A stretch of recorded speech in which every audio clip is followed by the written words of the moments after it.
speed in the lane, still getting it.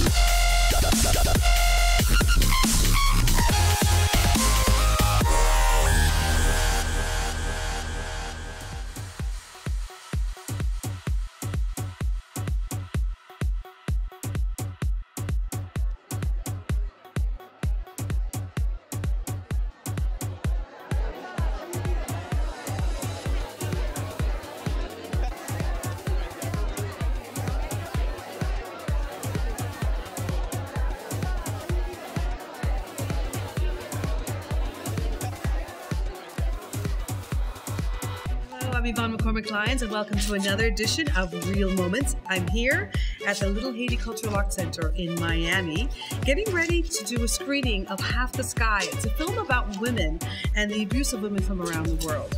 After the film screening, we'll be talking to Gabrielle Union, who's in the film, had traveled to Vietnam to take a look at women and the abuse that's going on there. So let's take a look. The challenge that women and girls face around the world is not an easy topic to talk about, but we really think it is the moral challenge of this century. These problems exist because we've created them, so it's up to us to fix them. The way that Nick and Sheryl use stories to break through the indifference that still exists when you talk about women and girls is exactly the right way to go about it. We understand the story, always. This is how people get engaged. Nick and I wanted to galvanize people into action because we know it takes a world to bring about this change. We're utilizing every tool and platform available to get the message across. We're going to be going on a journey to some of the places in the world where the repression of women and girls is truly at its most extreme. I read Half the Sky and I thought, that's really what I want to do.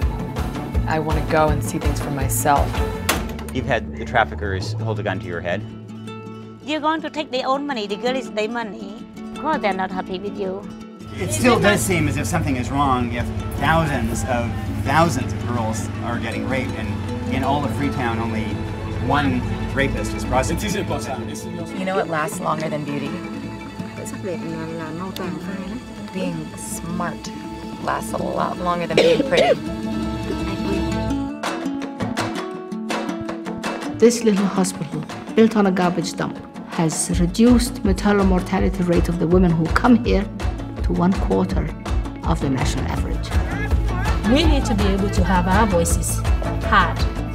Our biggest challenge here is to create opportunities. Convince the mothers every single day of her existence that your daughter does not have to be bound by fate.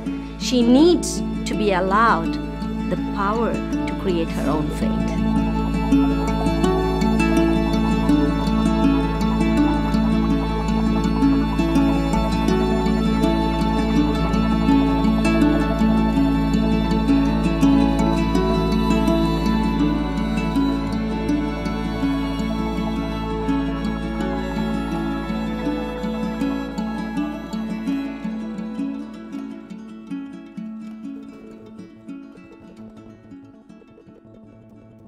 With great pleasure to introduce to you Gabrielle Union, who you just saw.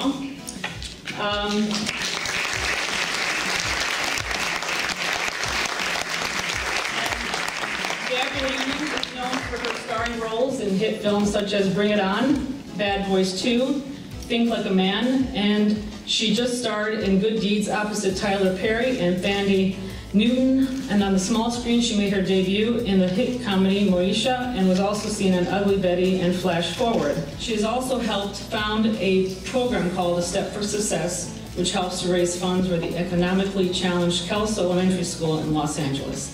As we have just witnessed, Gabrielle traveled with Nicholas Kristof to Vietnam to visit John Wood at Room to Read. So.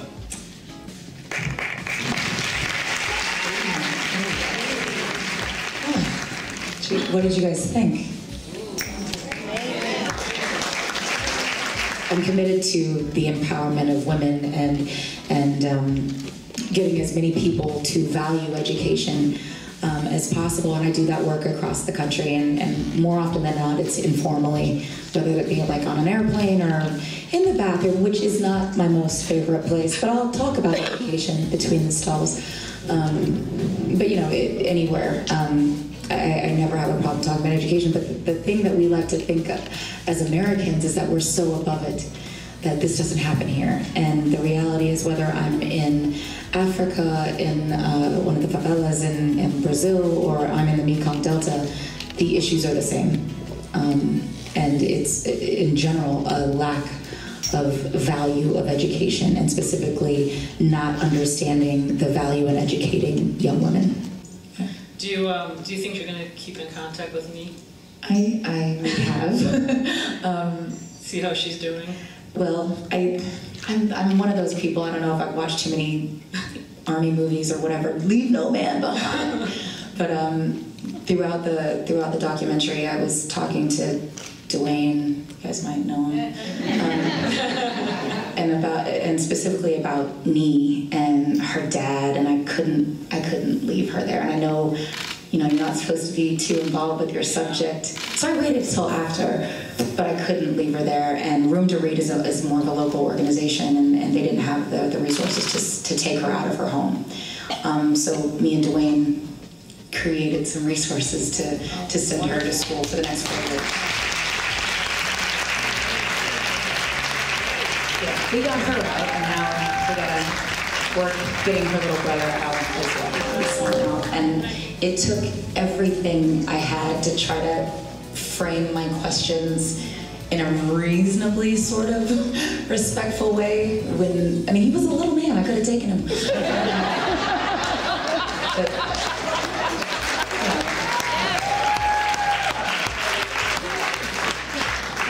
the whole time,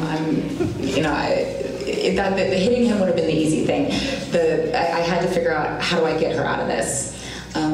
Is she willing to go? I mean, that was, little did I know, she was like, my bag has been packed, girl. Like, tell me when I'm leaving.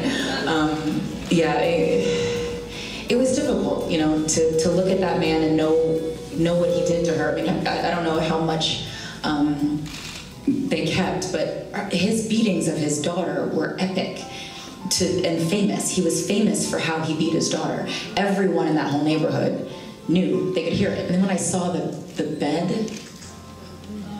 and I was like, so what's the sleeping situation? I was like, oh man. And then she just looked at me, and you just see her eyes well up, and I'm like, me too, here we go again. How do we fix this? How do we?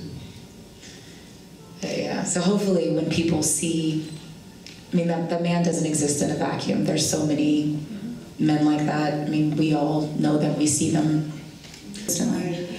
Thank you for coming. I'm one of the co-hosts of our organization for tonight's program. I'm the director and founder of the Women's International Film Festival that we hold here.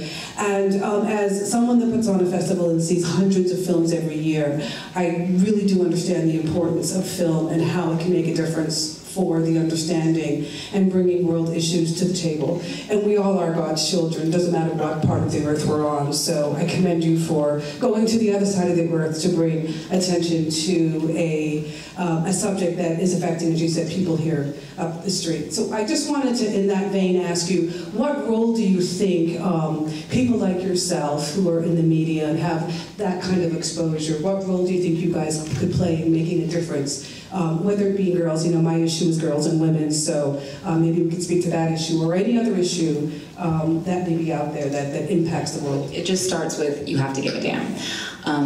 And unfortunately, a lot of people who have microphones in their face are very self-serving. And if it doesn't, how does this put money in my pocket? And if it doesn't, then they're not interested. I do believe I have a responsibility anytime you put a microphone in my face. I could talk about, you know, the questions which are usually like, who made that dress? Or what's it like to kiss Will Smith? Awesome. But I would rather, you know, use the time with a microphone in my hand to talk about the steps I took to go from victim to survivor of sexual assault. It's a personal choice. And I can share my pain. I've learned to do it well. But the pain, the real pain and the thing that makes me, you know, that brings me to my knees every time I have to talk about it, I can recognize in other people, no matter how great your mask is. And when you see kindred spirits, you usually kind of, me too. So there's a lot more that goes into that me too than just like, you know, help. I've been there. So I try to take that kinship, that sisterhood. I mean, unfortunately, it's not just a sisterhood. I see it in men. I see it in little kids. Like I saw it with me. You just have to take. You do have a responsibility of what you do with other people's pain. There's some kid in your neighborhood that you know that could use 15 minutes of eye contact and conversation. And that's all that it takes. And if you just, little drops in the bucket eventually lead to, you know, a big gulp that quenches enough people's thirst. And then you share that with your friends. Well, thank you very much, Gabriel.